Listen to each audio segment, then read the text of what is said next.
વિદ્યાર્થી મિત્રો, ફરી એક વખત BECC 114 ડેવલપમેન્ટ ઇકોનોમિક્સ 2 માં આપ સર્વેનું હાર્દિક સ્વાગત છે. લાસ્ટ ટાઈમ આપણે જે લિનિયર ઇકોનોમિક ડેવલપમેન્ટ મોડેલ જોયા, હવે આજે આપણે એમાંથી structural theories of under development એટલે કે અલ્પ વિકાસના સંદર્ભમાં માળખાગત સિદ્ધાંતોની ચર્ચા કરીશું. એમાં ખાસ કરીને આપણે જોઈએ તો એના હેતુઓ, આ મોડેલના મુખ્ય હેતુઓ કે અલ્પ વિકાસ માટેનું વર્ણન કરવું, એની સાથે લેવિસ અને લુઈસ એટલે કે લેવિસ, ઘણા બુક્સની અંદર આપણે લેવિસ કહીએ છીએ, ઘણામાં લુઈસ ના મોડેલની ધારણાઓ, એની કામગીરી, એની મર્યાદાઓ, એનું નીતિ નિર્ધારણ અંગેની ચર્ચાઓ કરવી.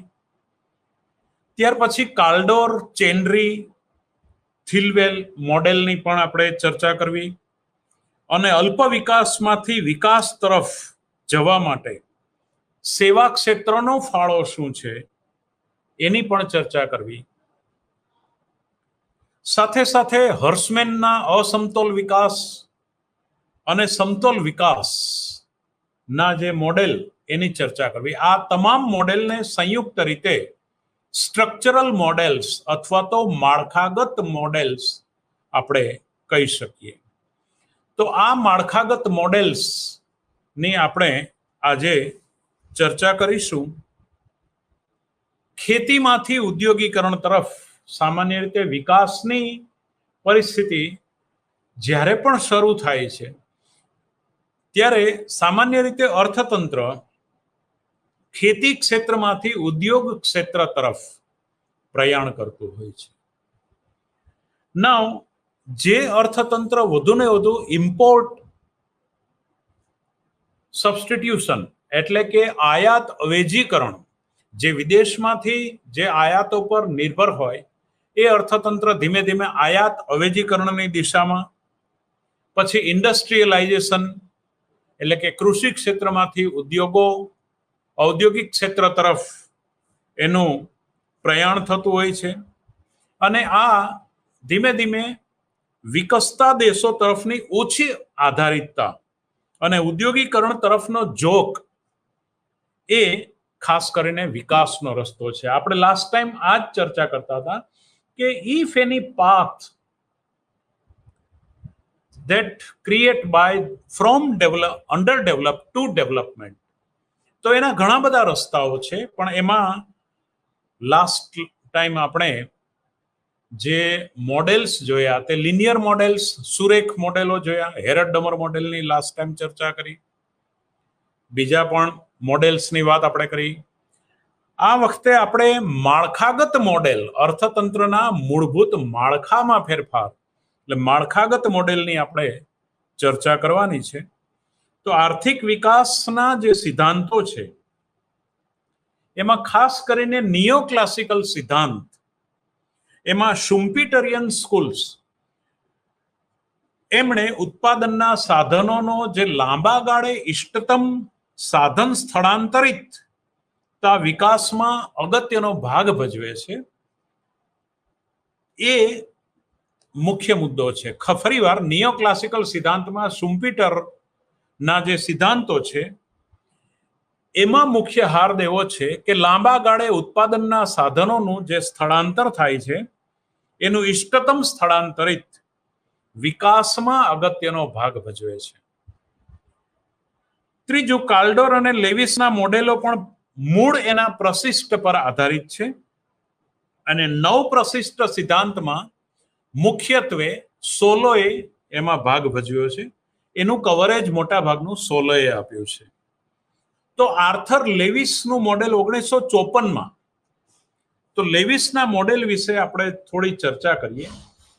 તો in 1954 now the inherent dualism in economy એટલે કે અર્થતંત્રની અંદર લેવિસનો મત એવો છે કે દ્વૈત હોય શરૂઆતમાં. એક બાજુ કૃષિ ક્ષેત્ર એની રીતે પ્રગતિ કરતું હોય, વિકાસ કરતું હોય, તો બીજી દિશામાં કૃષિ ક્ષેત્રની સાથે ઔદ્યોગિક ક્ષેત્ર પણ એની સાથે પેરેલેલ ડેવલપમેન્ટ કરતું હોય છે. તો આ લેવિસ બેઝિક મોડેલ એ was later extend by the Ranis and FEI અને RANIS રેનિસ અને ફી દ્વારા 1961માં એનું ફ્રેમવર્ક તૈયાર થયું. એને આપણે વ્યવસ્થિત રીતે જોવા પ્રયત્ન કરીએ તો અર્થતંત્રની અંદર કૃષિ ક્ષેત્ર અને ઉદ્યોગ ક્ષેત્રનું જે દ્વૈત છે, હવે આપણે જાણીએ છીએ કે ઉદ્યોગોમાં શ્રમની સીમાંત ઉત્પાદકતા વિશેષ હોય. તો ઉદ્યોગ ક્ષેત્રમાં જે શ્રમની સીમાંત ઉત્પાદકતા વધે, તેથી વધારાના શ્રમની જરૂર જે પડે એ કૃષિ ક્ષેત્રમાંથી ઉદ્યોગો તરફ ખસેડાતો હોય છે અથવા ખસતો હોય છે. કારણ કે રેશનાલિટી પ્રમાણે જ્યાં વળતર વધારે મળે ત્યાં શ્રમ ગતિમાન થાય. તો કૃષિ ક્ષેત્રમાં પ્રચ્છન્ન બેકારી બહુ જ હોય છે. આપણે બહુ જ સાદું ઉદાહરણ લઈએ કે સામાન્ય રીતે અલ્પ વિકસિત દેશોની અંદર વસ્તી વૃદ્ધિ હોય, એટલે કે ધારો કે ખેતરમાં 5 માણસનું લેબરની જરૂર હોય અને ઘરમાં 8 માણસ હોય, તો 8 માણસ ખેતરમાં જઈ અને બધું કામ કરે તો બધા 2 કલાક વહેલા એક દિવસની મજૂરીમાંથી ફ્રી થઈ જાય. તો કેમ બધા 2 કલાક વહેલા ફ્રી થયા? કારણ કે 3 માણસ જે દેખાય છે કામમાં છે, પણ પ્રચ્છન્ન રીતે એનું માર્જિનલ પ્રોડક્શન ના હોત તો પણ ચાલત. એટલે કે એ છુપી રીતે બેકાર છે. એટલે પ્રચ્છન્ન એટલે કોઈ મોટો માણસ હોય અને એનો પડછાયો પડતો હોય, એની પાછળ નાનો માણસ ચાલ્યો જતો હોય, તો એનો પડછાયો એમાં છુપાઈ જાય, એનો પડછાયો અલગથી ના આવે. એટલે એને એમાંથી આપણે કહીએ પ્રચ્છન્ન બેકાર, ડિસ્ગસ્ડ અનએમ્પ્લોયમેન્ટ. એટલે આમાંથી પ્રચ્છન્ન બેકારીનું સર્જન થતું હોય છે. એટલે પ્રચ્છન્ન બેકારી જે ક્રિએટ થાય છે, એટલે દરેક માણસો દિવસમાં વધારે ને વધારે 2 થી 3 કલાક દરેક જણ ફ્રી રહ્યા, કારણ કે 3 માણસનો લેબર ફોર્સ વધારે હતો. એટલે દેખીતી રીતે બધા એમ કે ભાઈ અમે તો ખેતરમાં કામ કરીએ છીએ, 8 માણસ મજૂરીએ ગયા હતા, પણ બધા 2 કલાક વહેલા ફ્રી થયા. એનો અર્થ એવો છે કે બાકીના જે 2-3 માણસોનું માર્જિનલ પ્રોડક્શન 0 છે, સીમાંત ઉત્પાદન શૂન્ય છે. તો આ પ્રકારના શ્રમને જો વિકાસની દિશામાં આપણે ગતિ કરીએ તો આ પ્રકારના જે માર્જિનલ લેબર છે, એનું માર્જિનલ પ્રોડક્શન 0 છે, એવા લેબર ફોર્સને આપણે ઇન્ડસ્ટ્રીમાં ખસેડીએ અને ખેતીવાડીમાં જરૂરિયાત પૂરતા જ લેબર ફોર્સને રાખીએ, ઉપરાંત કૃષિ ક્ષેત્રમાં અદ્યતન ટેકનોલોજીનો ઉપયોગ કરીએ, તો કંઈક જુદું ચિત્ર ઊભું થાય અને વિકાસની દિશામાં આપણે આગળ વધી શકીએ. એવી વાત આ લેવિસનું મોડેલ લઈને આવે છે કે વધારાના શ્રમની કૃષિમાંથી ઉદ્યોગો તરફ ખસેડવો જોઈએ. ઉદ્યોગોમાં ફેરવેલા શ્રમિકોને કૃષિ ક્ષેત્રમાંથી ખોરાકની જરૂરિયાત પૂરી પાડો.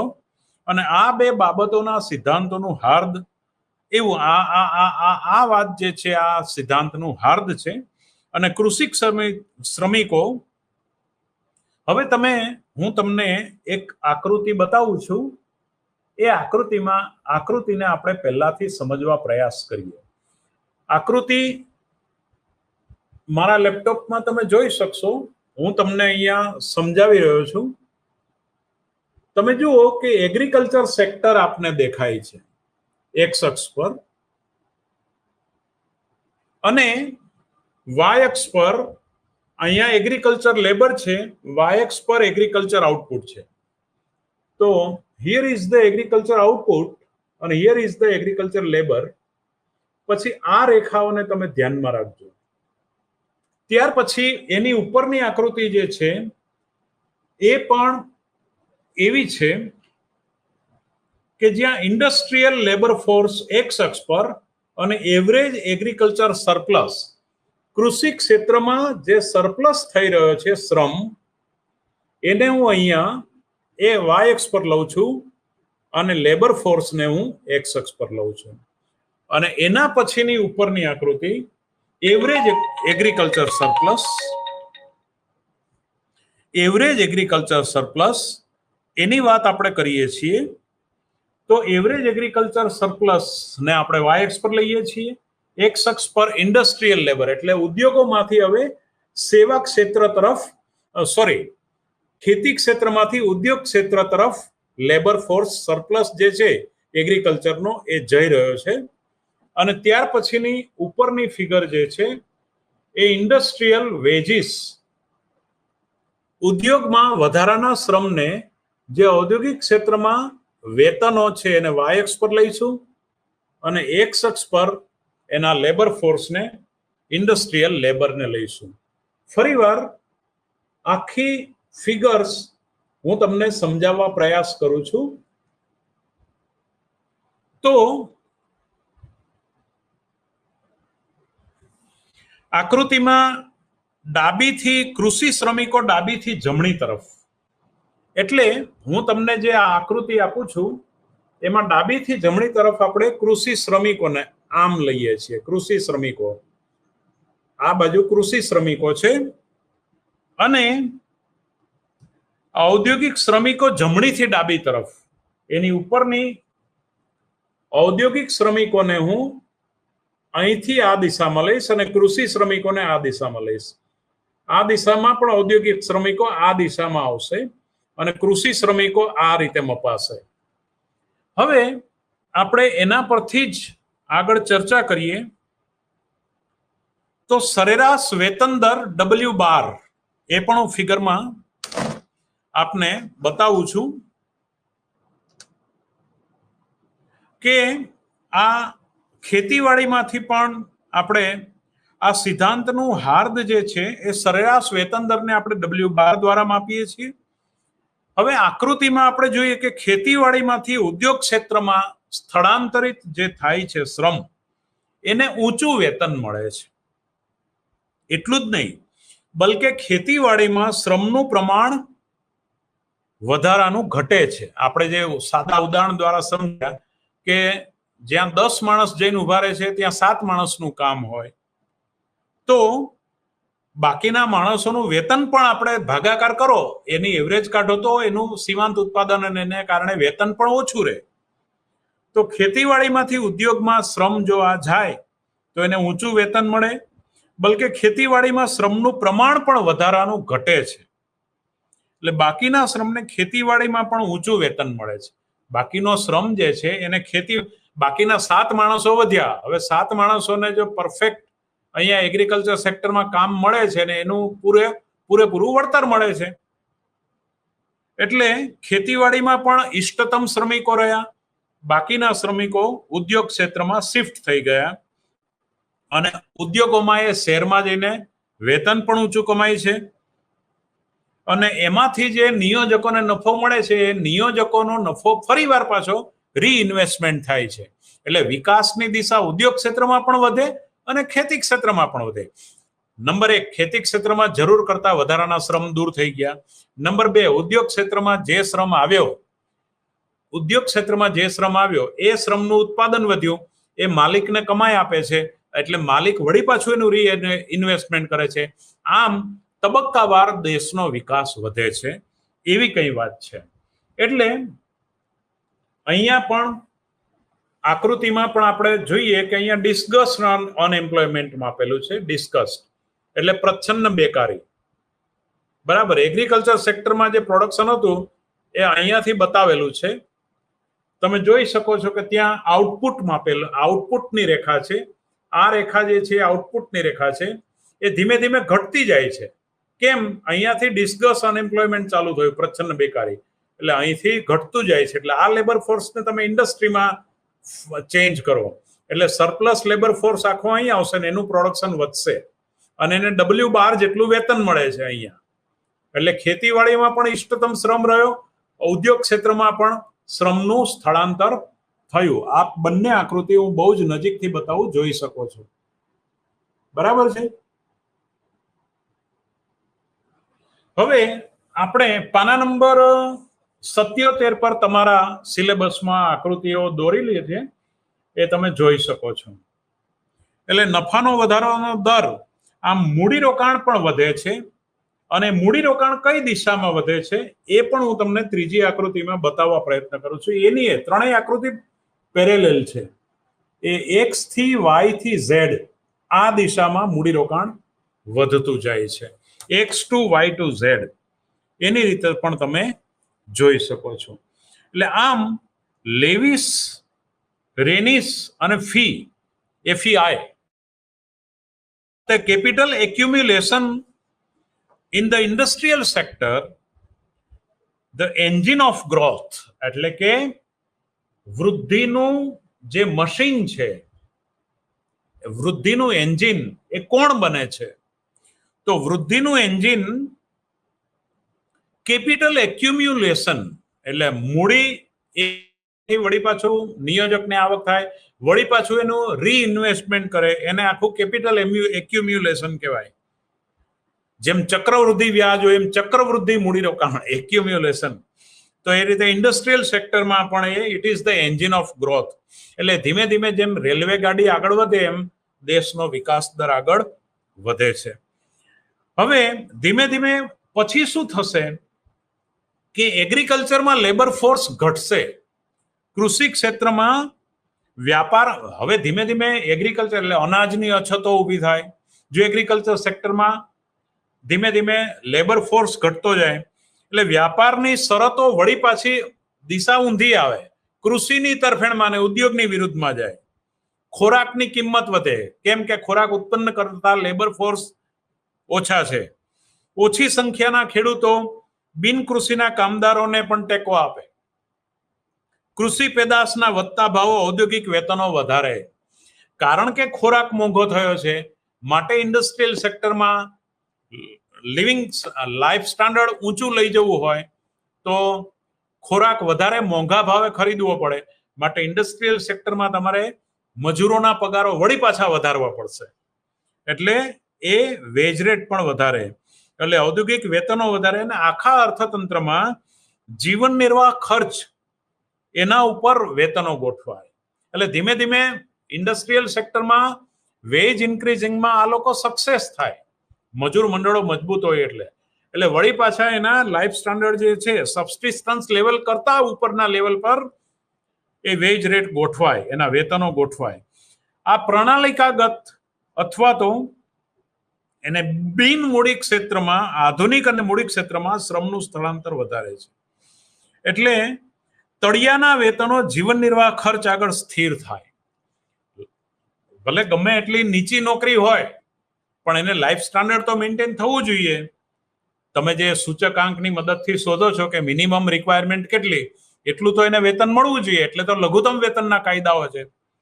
કારણ કે એનાથી નીચેનું કામ ગમે એટલું એનું હોય પણ એનાથી ઓછો પગાર આપો તો એ માણસ પોતાનું ખોરાક જ ના મેળવી શકે. એટલે મિનિમમ વેજીસનો રેટ જ ઊંચો બાંધવો પડે. એટલે આ બધું બહુ સમજવા જેવું છે.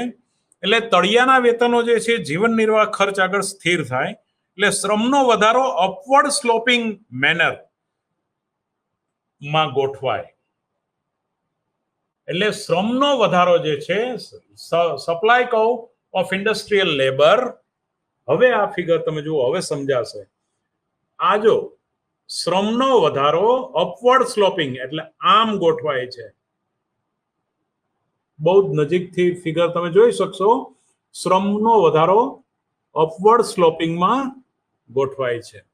એટલે અપવર્ડ સ્લોપિંગમાં સરપ્લસ ઇન્ડસ્ટ્રીયલ લેબર વધારે એમાં ગોઠવાય છે.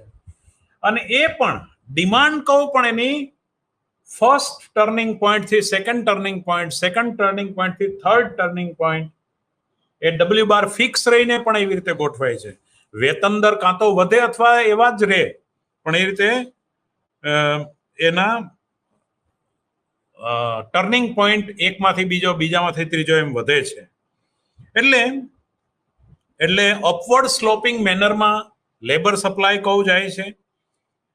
પછી પુનઃરોકાણ માટે ખૂબ નાનો હિસ્સો બચે છે. પછી શું થાય કે મોટા ભાગનો નિયોજકોનો જે પોર્શન છે નફાનો એ શ્રમને પગાર આપવામાં જતો રહ્યો, એટલે પોતાની પાસે રીઇન્વેસ્ટમેન્ટ માટે, કેપિટલ એક્યુમ્યુલેશન માટે મૂડીનો ઓછો જથ્થો બચે છે.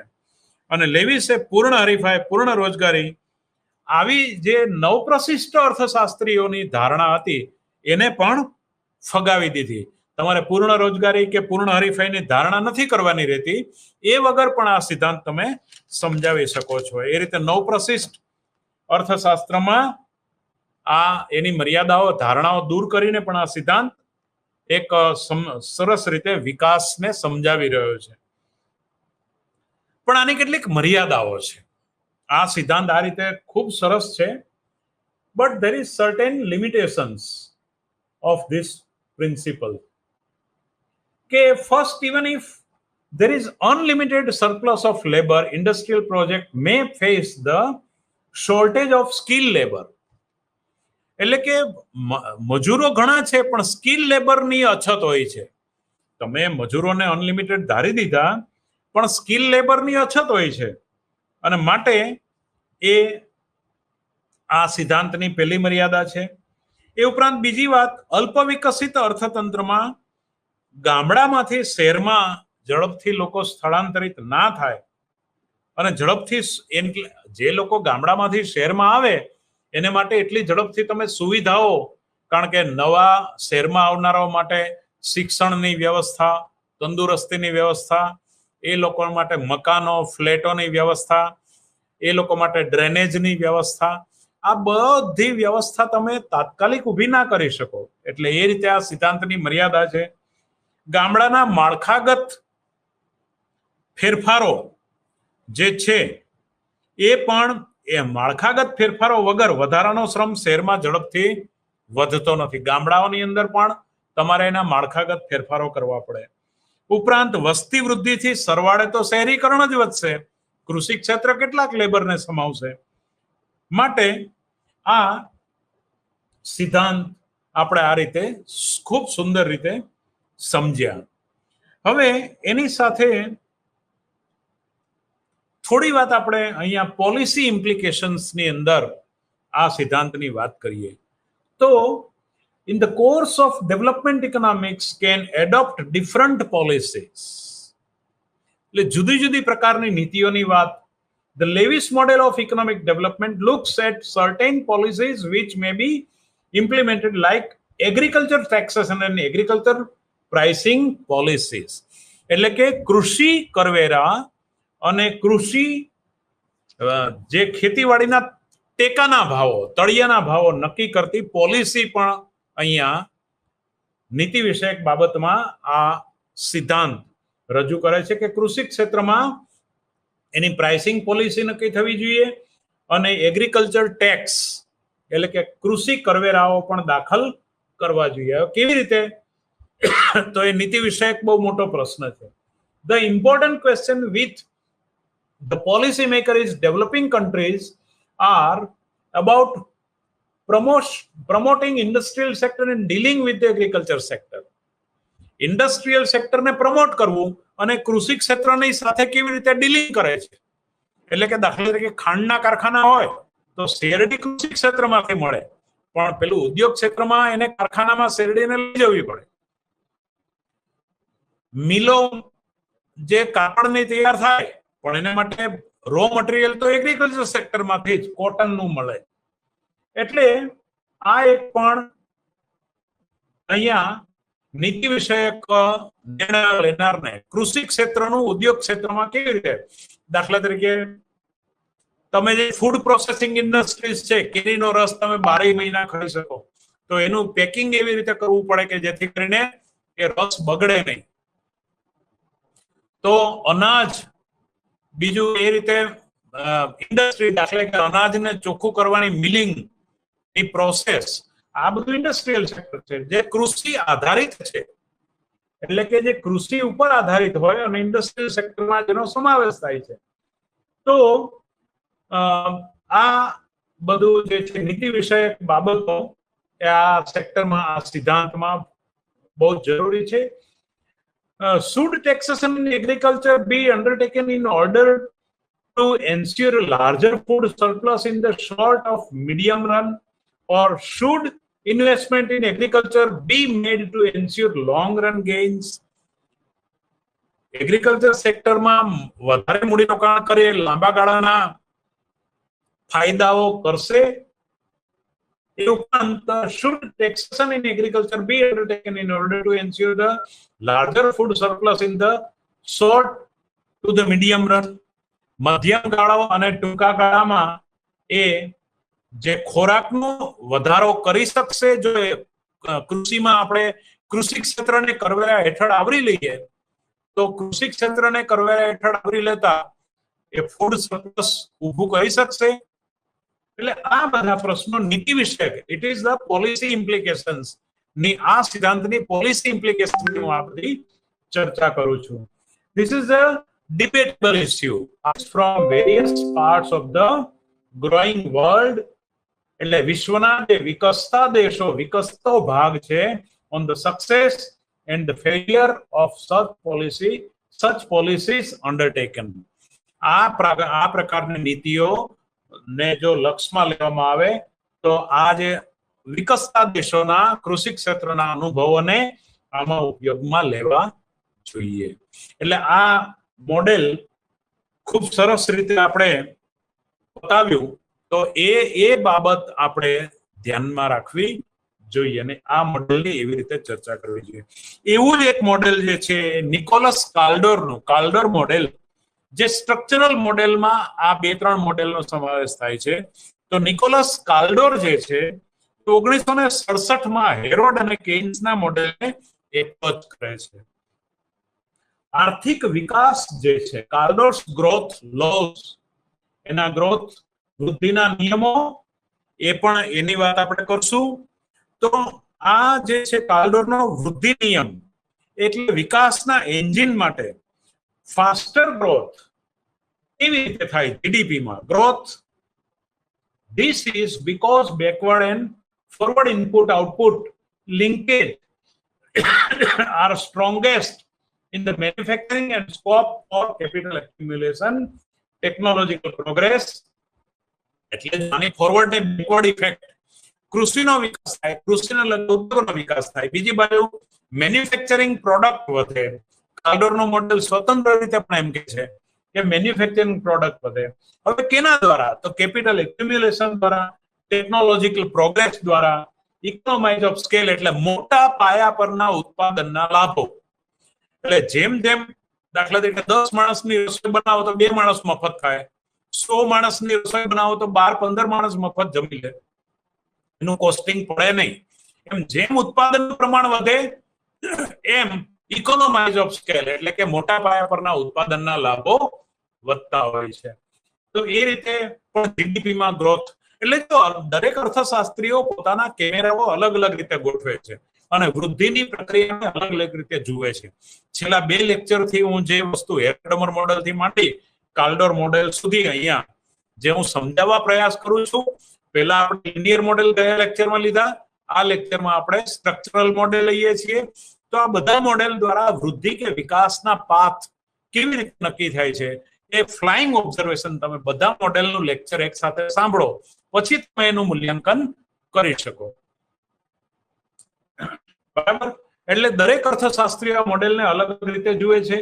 Economic development requires industrialization because increasing return in the manufacturing sector means the faster growth of manufacturing output which is associated with the faster GDP growth. વધારે માથાદીઠ ઉત્પાદન વૃદ્ધિ એના ઉપર આધારિત છે. કારણ વધારે મૂડી રોકાણમાં જાય.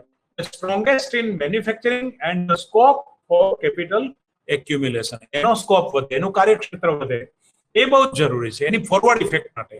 બેકવર્ડ ઇફેક્ટમાં તમે જમીનનો વિકાસ કરો. જમીનના વિકાસમાં આપણે ભણીએ છીએ રીતે એનો સંસ્થાકીય વિકાસ, જમીન માલિકીના માળખાનું, અને બીજો ટેકનોલોજીકલ વિકાસ, રાસાયણિક ખાતરો, HYP બીજ અને સિંચાઈ, પિયત હેઠળની જમીનનું પ્રમાણ વધે.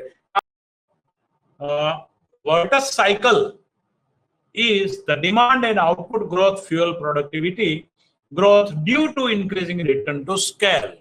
એટલે કે પછી કદ મોટું થાય ઉત્પાદન એકમનું, એને કારણે વધતા કદ વળતરનો નિયમ લાગુ પડે, એટલે કે ઓછી મૂડી વધારે આઉટપુટ આપે.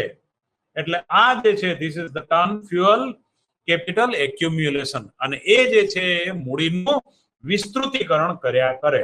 It is Kaldor's another law known as Kaldor-Verdun law, એટલે contain an idea of particular importance to structure transformation, inclusive growth.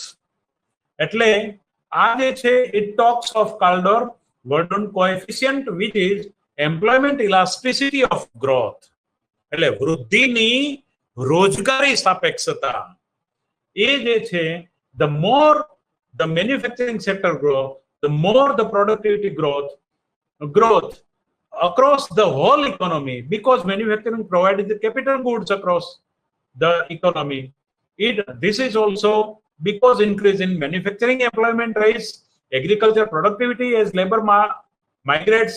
The manufacturing sector is only sector with dynamic return to scale due to the new processes. Kaldor's interpretation of Verdun is the output growth induced improvement the labor productivity, એટલે કે મજૂરની ઉત્પાદકતા વધે એને કારણે આખું જે છે પેલા ફુગ્ગામાં જેમ હવા પૂરો અને ફૂલે એ રીતે આખું અર્થતંત્ર સમગ્રતયા વિસ્તાર પામે છે. એટલે આ રીતે આ કાલ્ડોરે સિદ્ધાંત સમજાવવા પ્રયાસ કર્યો. In constant the hypothesis of neoclassical models such as Solo is the productivity growth is due to technological progress. એટલે સોલો જે છે એ મોડેલને ટેકનોલોજીકલ પ્રગતિને કારણે વિકાસ વધે છે એવું સમજાવવા પ્રયાસ કરે છે. એટલે સોલોના મોડેલમાં ટેકનોલોજીકલ પ્રોગ્રેસને મુખ્યપણે રાખવી પડે છે.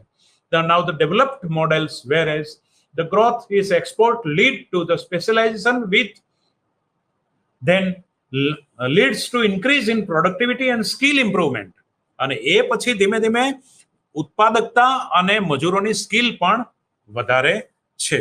એટલે આ જે એપ્રોચ છે એ બહુ જ અગત્યનો એપ્રોચ છે. ત્યાર પછીની વાત જે છે એ હવે મિત્રો આપણી પાસે 10 મિનિટ છે, પણ 10 મિનિટમાં આપણે આ બંને એપ્રોચ 5-5 મિનિટ લઈએ. તો થ્રીલવોલ્સ લો states that for long run balance of payment, એટલે એ આંતરરાષ્ટ્રીય વેપારમાં લેણદેણની તુલનાની સમતુલાની વાત કરે છે. ઓન કરંટ એકાઉન્ટ, એટલે કે લાંબા ગાળા સુધી જો તમારા ચાલુ ખાતામાં જો પુરાંત બોલે એટલે કે ખાધ ન બોલે, so long as the real exchange rate the stays અને તમારો વિનિમય દર સ્થિર રહેતો હોય, relatively constant, the long run growth of a country can be approximately measured by the ratio of the growth of the exports to the income elasticity of demand for imports. લાંબા ગાળા સુધી તમારા ચલણની સ્થિરતા હોય, બીજા નંબરમાં લાંબા ગાળા સુધી તમારી લેણદેણની તુલાનું ચાલુ ખાતું ખાધવાળું ના હોય, તો long run growth of a country can be approximated by the, એટલે એને નક્કી કરી શકો બેના ગુણોત્તર લઈને. કઈ રીતે? કયા ગ્રોથ ઓફ એક્સપોર્ટ, તમારી નિકાસની વૃદ્ધિ કેટલી છે એને ભાગ્યા to the income elasticity of demand, માંગની આવક સાપેક્ષતા.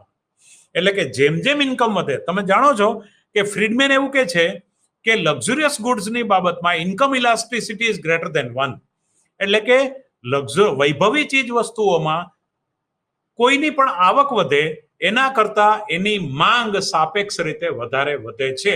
It means that income elasticity is greater than 1 according to ફ્રીડમેન.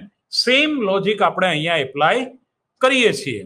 તો સેમ લોજિક અહીંયા કેવી રીતે એપ્લાય કરીએ છીએ કે તમે નિકાસ વૃદ્ધિ કેટલી થઈ એને માંગની આવક સાપેક્ષતા વડે જો તમે એનો રેશિયો લો, the ratio of the growth of the export to the income elasticity of demand for import, એટલે કે જે આયાત કરવા માંગીએ છીએ, જે આયાતી વસ્તુ છે એની આ નિકાસ વૃદ્ધિ ભાગ્યા આવક સાપેક્ષતા કેટલી છે. તો આ થ્રીલવોલે 1979 માં આ મુદ્દા ઉપર વાત કરી. Suppose the real exchange rate varies considerably, but price elasticity of demand for import and export are low. ધારો કે માંગની મૂલ્ય સાપેક્ષતા આયાતી અને નિકાસી વસ્તુની નીચી છે, then the long run growth of the economy will be determined by the growth of the world income times the ratio of the income elasticity of demand for export and imports.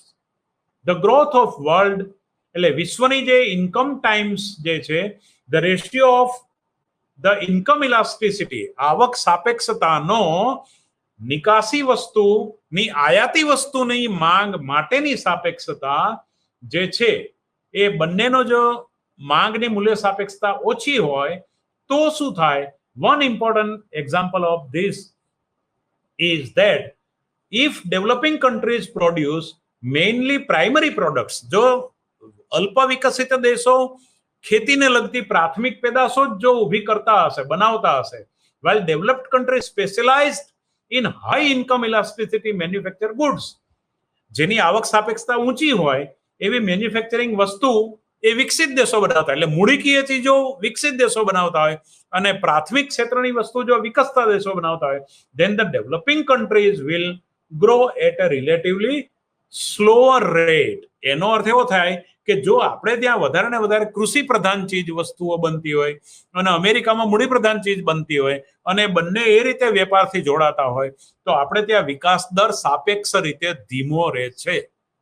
આ થ્રીલ વોલનો balance of payment consider growth model એની જે આખી વાત છે એ આ રીતે 1933 ની અંદર રોય હેરોડે પણ જો એ જ વાત static foreign trade multiplier result which states the y is equal to export minus import. એટલે આપણે આ વેપારની શરતોમાં આપણે જાણીએ છીએ કે એક્સપોર્ટ માઇનસ અપોન ઇમ્પોર્ટની રીતે આપણે આ કે નિકાસી વસ્તુની કેટલી વસ્તુના બદલામાં ઇમ્પોર્ટ વસ્તુ આવી, એટલે વ્યાપારની શરતોમાં જે જીબીટીટી એનબીટીટી છે ને બધું, gross barter terms of trade, net barter terms of trade, income terms of trade, એ બધા વ્યાપારની શરતો એમાં એની જે વાત જે છે એ આ બધા સિદ્ધાંતો ઉપરથી આપણે વ્યાપારની શરતો પણ એની કમ્પેરિઝન કરી શકીએ, વિકસિત દેશો એની સાથે વિકસતા દેશો.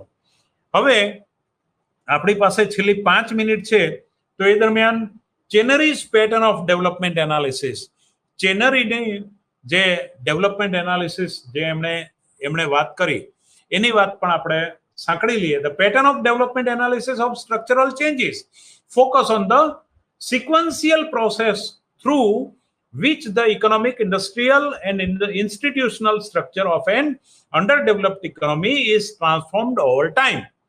એટલે કે સમયના ગાળાની સાથે ઇન્ડસ્ટ્રીયલ અને ઇન્સ્ટિટ્યુશનલ એટલે કે ઔદ્યોગિકરણ અને માળખા અને સંસ્થાકીય માળખામાં કેવી રીતે એનો ફેરફાર થઈ રહ્યો છે એ દિશામાં આપણે આ જે ચેનરીનો સિદ્ધાંત છે પેટર્ન ઓફ ડેવલપમેન્ટ વિકાસની તરાહ એનો કેમેરો આ રીતે ગોઠવવાનો છે. Such a change allow for new industries to replace the traditional agriculture, thereby becoming the engine of economic growth. જે કૃષિ ક્ષેત્ર છે પ્રણાલિકાગત કૃષિ ક્ષેત્ર એનું સ્થાન જ્યાં ઉદ્યોગ ક્ષેત્ર લેતું હોય તો એ આર્થિક વૃદ્ધિનું એન્જિન બનીને ઊભું રહે છે. એવી કંઈક વાત સરસ રીતે મૂકે છે ચેનરી. તો ચેનરીનો પણ બહુ સરસ આખો એપ્રોચ છે. Now in additional to accumulation of capital એટલે કે મૂડીનું એક્યુમ્યુલેશન એનું જે વિસ્તારીકરણ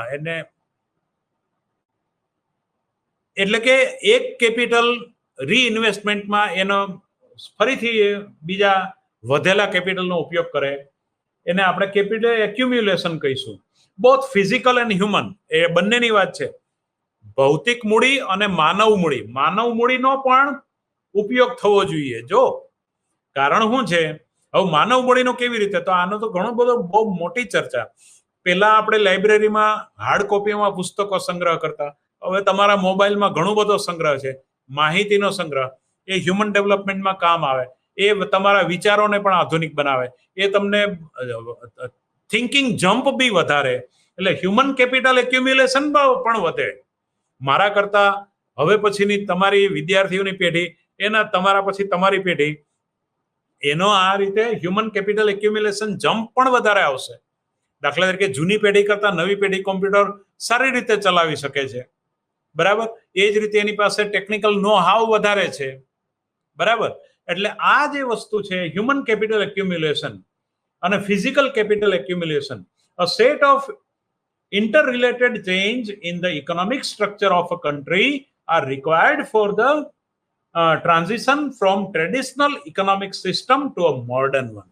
એટલે કે પ્રણાલિકાગતમાંથી આધુનિક બનવામાં આ બંને સંયુક્ત રીતે ફિઝિકલ અને હ્યુમન કેપિટલ એક્યુમ્યુલેશન કામમાં આવે છે. એટલે આ વસ્તુને પણ આપણે અહીંયા જે ચેનેરીની પેટર્ન ઓફ ડેવલપમેન્ટ છે એ આખી સિદ્ધાંતને બદલે પેટર્ન ઓફ ડેવલપમેન્ટ પર વાત કરે છે. એટલે કે વિકાસની તરાહ આપણે નહીં, દાખલા તરીકે આ ટાઈ છે તો ટાઈની ડિઝાઇનની તરાહ, પેટર્ન ઓફ ડિઝાઇન. તો પેટર્ન ઓફ ડેવલપમેન્ટ કોઈ એક પ્રિન્સિપલ અથવા સિદ્ધાંત ઉપર કરતા એ કેવી રીતે, હાઉ ઇટ ઇઝ, અમેરિકા દાખલા કે વિકાસ કરી રહ્યું છે, ચીન વિકાસ કરી, કેવી રીતે, how it is, what is the pattern of development, એનો સ્ટડી એપ્લાઇડ ઇન ઇન્ડિયા એમ. એટલે આ વાત જે છે એટલે પેટર્ન ઓફ ડેવલપમેન્ટની વાત, એટલે સાથે સાથે વાત such a structural transformation required changes in many socio economic factors like urbanization. એટલે એ ઘણા બધા સામાજિક આર્થિક પરિબળોને ટચ કરે છે, એનું સ્થળાંતર કરે છે, ટ્રાન્સફોર્મેશન કરે છે. કયું? અર્બનાઇઝેશન એટલે ગામડામાંથી શહેરીકરણ, ડિસ્ટ્રીબ્યુશન ઓફ કન્ટ્રીઝ પોપ્યુલેશન, કેટલા વસ્તીનો કેટલો ભાગ ખેતીમાં છે, કેટલો ભાગ સેવા ક્ષેત્રમાં છે, કેટલો ભાગ ઉદ્યોગ ક્ષેત્રમાં છે, એટલે વસ્તીનું distribution. The constraint on development are both domestic and international. આંતરિક દેશનું અને આંતરરાષ્ટ્રીય, એટલે એ બંને વાતને આપણે ધ્યાનમાં લેવાની છે. The domestic ones include economic constraint like a country's resource endowment. resource endowment એટલે કે જે માળખાગત રિસોર્સ છે, શ્રમ પ્રધાન જે દેશો છે એ શ્રમ પ્રધાન ચીજનું ઉત્પાદન કરીને નિકાસ કરે, મૂડી પ્રધાન ચીજો દેશો છે એ મૂડી પ્રધાન ચીજોનું ઉત્પાદન કરીને નિકાસ કરે. તો આ રીતે એ ફેક્ટર એન્ડોવમેન્ટને ધ્યાન પર લે છે, ઇકોનોમિક કન્સ્ટ્રેન્ટ. બીજું, it's institutional constraint like government policies and objectives. એટલે કે સરકારની નીતિઓ અને એના ઓબ્જેક્ટિવ્સને, એના હેતુઓને પણ ધ્યાન પર લે છે. This is the pattern of development. એની ઘણી બધી રીતે વાત કરી છે વિદ્યાર્થી મિત્રો.